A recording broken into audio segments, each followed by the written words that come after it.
این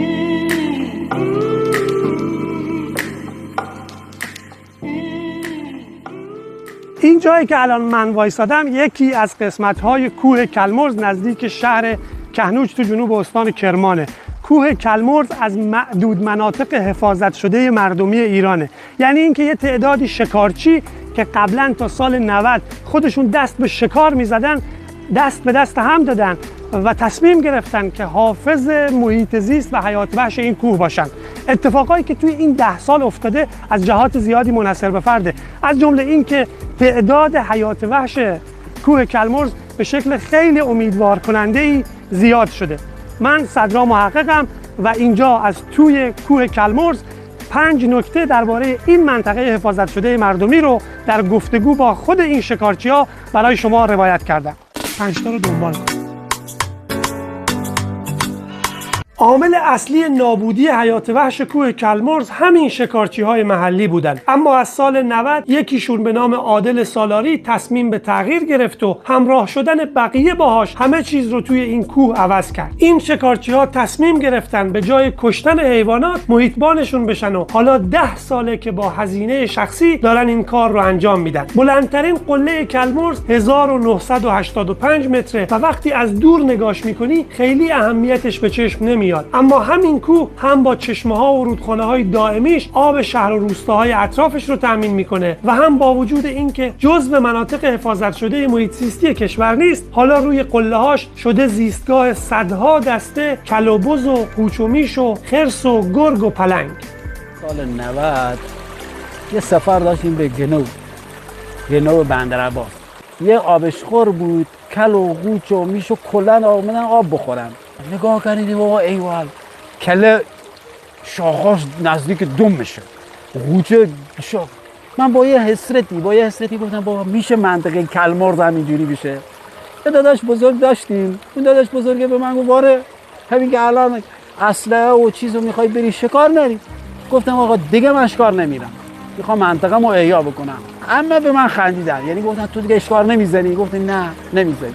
شکارچی بودیم ما دیگه، اصلا این شکار کردن تو خونمون بود، از همون اول ابا اجدادمون شکارچی بودن.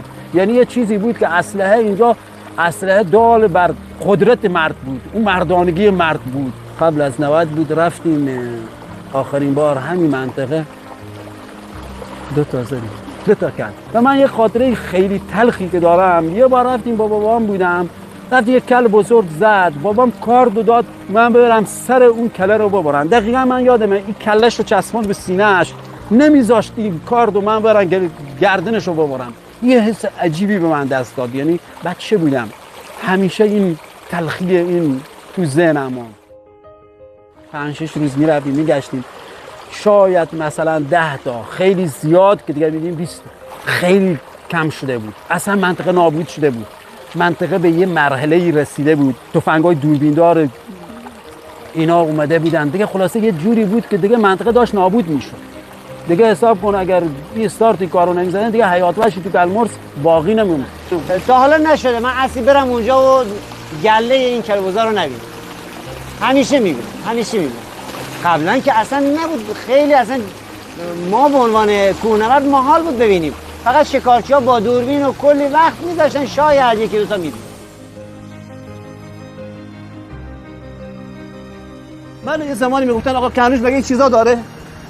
ولی با همین بچه‌های کوهنورد طبیعت‌گرد که میگردن تو فیلم و کلیپ وجود میگیرن، این محیط الان برای خیلی معرفی شده. ما همین در اونقدر آبشار داریم که شاید توی استان کرمان به اندازه این ما نداشته باشیم. این چیزی مفیدی است، ما باید اینا لذت ببریم، نمیایم خسارت بدیم. نمیایم آقا ما مشارکت کنیم با چند تا زمین خور نمیدونم کوه خور بیایم کوه خراب کنیم، خسارت بزنیم به کوه، به مردم خسارت بزنیم. بچه‌ها 10 سال از بهترین لحظات عمرشون رو گذاشتن، میتونستن برن پول در بیارن. چه کاری بود مثلا اگه از جنبه اقتصادی صرف به قضیه نگاه کنیم، چه کار بود بیان تو کوه؟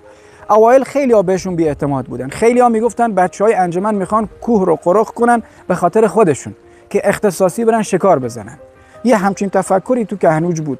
ولی وقتی که همجور زمان میگذشت میدیدن که نه، این نیسته.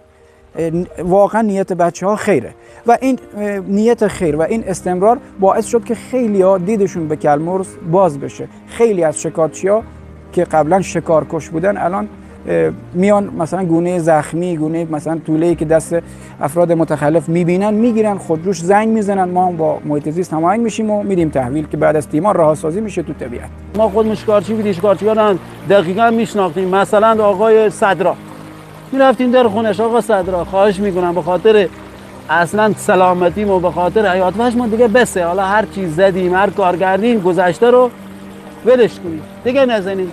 بعد خدا هم میپذیرفتن. حالا به ندرت یه چند تک توکی هستن که تخلف میکردن، اینا که دیگه ما باشون شوخی نداشتیم، برخورد میکردیم، بهشون میگفتیم